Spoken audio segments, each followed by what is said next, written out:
General, sa press con po na isinagawa ni Attorney Torion few days ago, sabi po niya na pagtapos po nito ay i-hunt down po daw niya kayo at hindi daw niya kayo patutulugin sa mga kasong isasampalaban sa inyo. Hanggang sa inyo po pagretiro, would you react to that, sir? Bring it on. Hindi ako gaya ng kanyang boss na magtatago. Haharapin ko siya. Kung makulong ako, di makulong. Di ba? Bakit? Hindi lang naman ako ng first time na nagka-warrant yun. Tingnan yung record ko, may warrant ako dati, nagpiyansa ako. Piyansa! Harapin mo sa korte. Oh, ano ngayon? Exonerated ako. General ako. Di ba? Major ako noon. Nung nagka-warrant ako.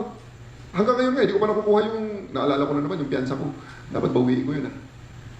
Hanggang ngayon, hindi ko pa nakukuha, 2,000. Maliit na kaso, pero di ba? Hindi ako gaya ng boss niya na magtatago at magsisisigaw, maghahanap ng hustisya sa kalsada. Mali yun. Kahit kaabogado niya tao eh. Di ba? Kahit sino abogado yan, tatawanan siya niyan. Sinuli ni Castro eh, di ba? Si Kabayan, di ba? Hindi kami mali. Talaga ang dapat, pag ang tao may kaso, lumabas at harapin ang kanyang kaso.